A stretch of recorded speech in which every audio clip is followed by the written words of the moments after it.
Hola, gracias por estar con nosotros una vez más en Mensajes en Tiempo de Cuarentena con el pastor Aldo Vegre.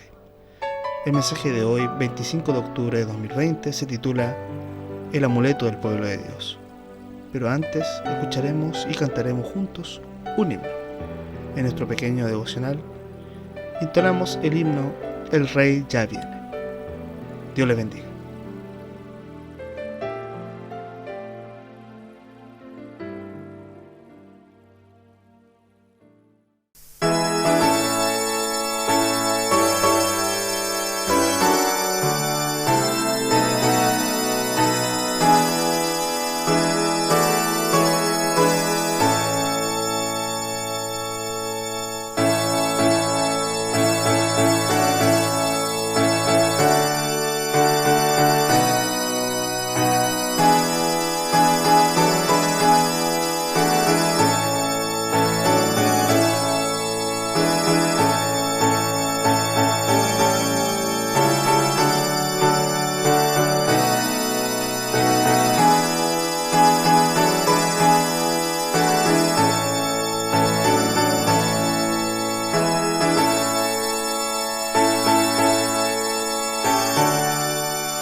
Hola hermanos, esta mañana de domingo el texto se encuentra en el primer libro de Samuel capítulo 4 versículo 1 al 11. La Biblia dice: Y Samuel habló a todo Israel. Por aquel tiempo salió Israel a encontrar en batalla a los filisteos y acampó junto a Ebenezer, y los filisteos acamparon en Afet. Y los filisteos presentaron la batalla a Israel, y trabándose el combate, Israel fue vencido delante de los filisteos, los cuales hirieron en la batalla en el campo como a 4,000 hombres. Cuando volvió el pueblo al campamento, los ancianos de Israel dijeron: ¿Por qué nos ha herido hoy Jehová delante de los filisteos?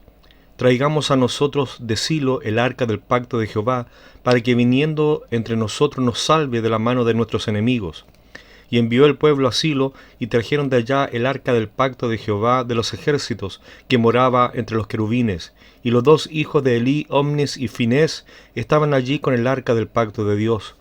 Aconteció que cuando el arca del pacto de Jehová llegó al campamento, todo Israel gritó con tan gran júbilo que la tierra tembló. Cuando los filisteos oyeron la voz de júbilo, dijeron: ¿Qué voz de gran júbilo es esta en el campamento de los hebreos? Y supieron que el arca de Jehová había sido traída al campamento. Y los filisteos tuvieron miedo porque decían: ha venido Dios al campamento. Y dijeron: ¡ay de nosotros! Pues antes de ahora no fue así. ¡Ay de nosotros! ¿Quién nos librará de la mano de estos dioses poderosos? Estos son dioses que hirieron a Egipto con toda plaga en el desierto.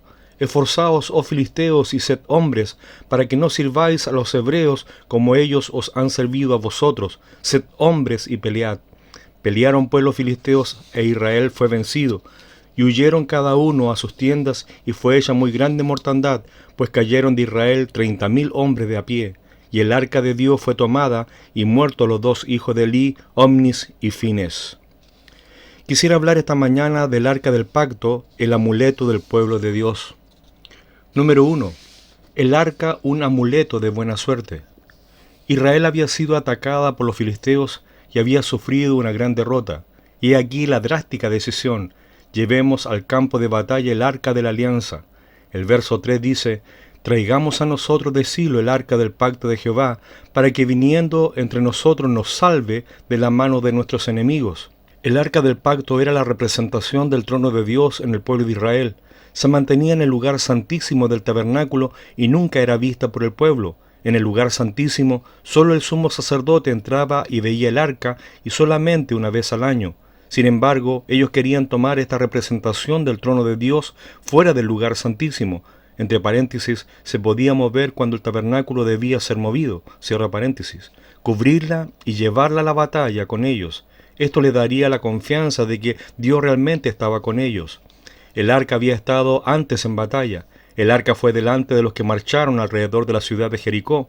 Moisés le dijo a los sacerdotes que llevaran el arca a la batalla contra los madianitas. Sin duda parecía una sugerencia brillante. Seguramente funcionaría. Deben haber estado complacidos al haber llegado a tan brillante solución.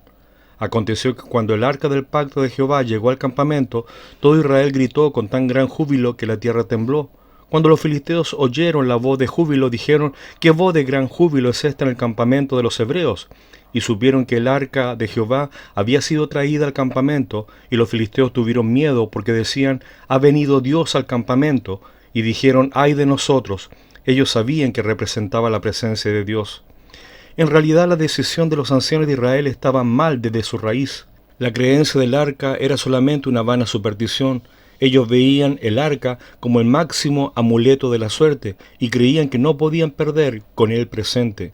Note sus palabras: para que viniendo entre nosotros nos salve de la mano de nuestros enemigos. Ellos estaban esperando que el arca los salve, no el Señor mismo. Un amuleto es un objeto que protege a una persona frente a un problema. Consiste en cualquier objeto portátil al que supersticiosamente se le atribuye alguna virtud sobrenatural, atraer la buena suerte o asegurar la protección de su dueño. Los amuletos son algunos de los objetos más antiguos de la humanidad, ya que el hombre vio en ellos la forma de escapar de los males que lo aquejaban, fuesen físicos, morales o espirituales. Estos pueden infiltrarse y debilitar las relaciones con Dios, sobre todo cuando estamos oprimidos por la angustia y por la sensación de impotencia. Existe un sinfín de amuletos para diversos usos: para protección, poder, suerte, fortuna, salud, amor, trabajo, amistad, etc. Lamentablemente para muchos cristianos estas cosas son consciente o inconscientemente amuletos, como lo era el arca para los israelitas. Se recurre a todo: cruces que cuelgan del cuello, pulseras para protegerse del mal, una cinta roja amarrada en sus muñecas, peregrinaciones, piedras de cuarzo, dinero o monedas guardados para traer más dinero, elefantes, candados de amor, anillos, encender incienso, velas, figuras de peces, plantas en casa como la sábila o la ruda. Pero sorprende que aún la Biblia o porciones de ella se han convertido en amuletos de buena suerte, como por ejemplo abrirle en el Salmo número 91, o dormir con la Biblia debajo de la almohada. Oraciones, rezos como el Padre Nuestro se han convertido en un amuleto para muchos, utilizado en momentos concretos para repeler al diablo o a la mala suerte. Además, algunos recurren al horóscopo, mirar el cielo o a las cartas para saber cómo les irá. El libro de Génesis capítulo 31, versículo 19 dice: Pero Labán había ido a trasquilar sus ovejas y Raquel hurtó los ídolos de su padre. Terafines eran ídolos pequeños, domésticos y que no representaban una deidad en particular. Desempeñaban el papel de dioses tutelares, quienes dirigían, amparaban y llenaban de favores a sus poseedores. El padre de familia, que tenía la función de sacerdote, mantenía altares en su casa o tienda donde exhibía sus terafines. Después de la matanza de Siquén, Jacob hizo eliminar todos los dioses extraños que tenían los miembros de su familia y los enterró. El libro de Génesis capítulo 35, versículo 2 al 4 dice: Entonces Jacob dijo a su familia y a todos los que con él estaban: Quitad los dioses ajenos que hay entre vosotros, y limpiaos, mudad vuestros vestidos, y levantémonos y subamos a Betel, y haré allí altar al Dios que me respondió en el día de mi angustia, y ha estado conmigo en el camino que he andado. Así dieron a Jacob todos los dioses ajenos que había en poder de ellos, y los zarcillos que estaban en sus orejas, y Jacob los escondió debajo de una encina que estaba junto a Siquén. Dios los aborrecía, estos amuletos. El segundo libro de Reyes, capítulo 23, versículo 24, dice: Asimismo barrió Josías a los encantadores, adivinos y terafines, y todas las abominaciones que se veían en la tierra de Judá y en Jerusalén, para cumplir las palabras de la ley que estaban escritas en el libro que el sacerdote Hilcías había hallado en la casa de Jehová. Hermanos, lamentablemente los amuletos han llegado a ser muy populares en estos días y están robando la gloria de Dios. Me recuerda al hombre que alquiló un levita en el libro de Jueces porque creía que teniendo uno le iría bien. Número 2. Sin la intención de menospreciar el arca, solo era una urna de madera. Los ancianos de Israel sugirieron que se debía traer el arca del pacto para que como amuleto de la suerte les ayude a vencer al enemigo. Sin embargo, no había ninguna orden divina para que el arca del pacto acompañara al ejército en las batallas. Israel creyó que había perdido la batalla por no tener el arca con ellos. Israel creyó que llevando el arca llevaría a Dios con ellos y así ganarían la batalla. Sin el arca, Israel perdió la batalla y murieron 4,000 hombres. Con el arca, Israel perdió la batalla y murieron 30,000 hombres. Israel usó el arca de Dios como un amuleto, creyendo que al llevarla, Dios iría con ellos. Creyeron que la suerte les cambiaría al llevar el arca. Israel no sabía que Dios se había apartado de ellos por su pecado y que Dios no descendía en base a un objeto o a un ritual, sino a la obediencia y la santidad. No tendremos más suerte, poder, salud o salvación por llevar un amuleto en nuestro cuello o guardarlo en casa. Ellos no podrán salvarte, no podrán bendecirte ni podrán añadirte nada malo ni nada bueno. El segundo libro de Reyes, capítulo 18, versículo 1 y 4 dice: Y aconteció que en el año tercero de Oseas, hijo de Ela, rey de Israel, comenzó a reinar Ezequías, hijo de Acaz, rey de Judá. Quitó los lugares altos, derribó los pilares sagrados y cortó la acera. También hizo pedazos la serpiente de bronce que Moisés había hecho, porque hasta aquellos días los hijos de Israel le quemaban incienso y la llamaban Neustán. Claramente el objeto de la fe y adoración de Israel debía ser el dador de las promesas de salvación, el Señor mismo, no la serpiente de bronce, ni siquiera Moisés. Los israelitas llevaron su arca a la guerra pensando que así ganarían la batalla, pero ocurrió todo lo contrario. Mientras el pueblo obedeció los santos preceptos, el Señor estuvo con él para obrar en su beneficio mediante su infinito poder. Pero cuando miró el arca sin asociarla con Dios, ni honró su voluntad revelada, obedeciendo a su ley, no le fue de más ayuda que un cofre cualquiera. Consideraban el arca como las naciones idólatras consideraban a sus dioses. No bastaba que el arca y el santuario estuvieran en medio de Israel. No bastaba que los sacerdotes ofrecieran sacrificio y que los del pueblo se llamaran los hijos de Dios. El Señor no escucha las peticiones de quienes albergan iniquidad en el corazón. Dios no se sintió obligado a bendecir a los israelitas solo porque llevaron el arca a la batalla. Él no permitiría que su brazo se torciera por las supersticiones de los israelitas. Cayeron de Israel 30,000 hombres de a pie. Israel no solo perdió, sino que su derrota fue mucho peor que la que tuvieron antes de llevar el arca a la batalla. ¿Se puede poner peor? Sí. El arca de Dios fue tomada. La misma cosa que pensó que le daría la victoria en la batalla le fue arrebatada. Israel había hecho del arca un ídolo, y a menudo Dios rompe nuestra idolatría quitándonos el ídolo. El libro de Proverbios capítulo 10 versículo 24 dice: lo que el impío teme, eso le vendrá, pero a los justos les será dado lo que desean. Podemos hacer ídolos de cosas buenas. No había nada malo en el arca misma. Dios le ordenó que la hicieran. Era importante para Israel. Él les dijo que pusieran las tablas de la ley, el maná y la vara de Aarón que floreció en el arca. Sin embargo, incluso una cosa buena como el arca puede ser convertida en un ídolo, y Dios no tolera nuestros ídolos. El problema es que muchos usan estas cosas y no ven los resultados que esperan, y por lo tanto su fe y su confianza en Dios se ve afectada por la duda o la desconfianza. Irónicamente, el arca contenía la forma más grandiosa de la guía de Dios, los 10 mandamientos, pero los hijos de Elí no se tomaron la molestia de buscar que Dios los guiara antes de atacar a los filisteos. Si nuestro trabajo parece insatisfactorio o nuestras carreras no progresan como esperamos, es posible que estemos usando a Dios como un amuleto de buena suerte en vez de seguirlo como el Señor de nuestro trabajo. Número 3. ¿Confío en el arca o confío en Dios? Los israelitas reconocen la derrota como una señal de que no tienen el favor de Dios. Sin embargo, en vez de examinar su culpa, arrepentirse y pedir la guía del Señor, tratan de manipular a Dios para que cumpla sus objetivos. Ellos traen el arca del pacto de Dios y la llevan a la batalla contra los filisteos, creyendo que el arca los hará invencibles. En lugar que todo el pueblo se dirigiera a Silo para orar, arrepentirse y buscar la orientación divina, prefirieron traer el símbolo de la presencia de Dios en lugar de traer al Dios mismo. El libro de los Hechos capítulo 17 versículos 29 y 30 dice: siendo pues linaje de Dios, no debemos pensar que la divinidad sea semejante a oro, o plata, o piedra, escultura de arte y de imaginación de hombre. Pero Dios, habiendo pasado por alto los tiempos de esta ignorancia, ahora manda a todos los hombres en todo lugar que se arrepientan. Los ancianos de Israel estaban en lo correcto al ver que necesitaban ayuda de Dios para ganar la batalla, pero estaban mal en la manera en la que fueron a obtener ayuda. En lugar de humildemente buscar a Dios, buscaron métodos que Dios nunca aprobó, solo les importó si iba a funcionar. Ellos creyeron que la presencia del arca haría que Dios trabajara para ellos. Su idea era de que Dios se vería forzado a pelear por ellos. Si no estaban dispuestos a hacerlo por el bien del pueblo, tendría que hacerlo por su honor. La mayoría de nosotros los hemos imitado. Pensamos en 1000 invenciones, pero descuidamos la única cosa necesaria. Ellos olvidaron lo más importante, que es darle a Dios el honor.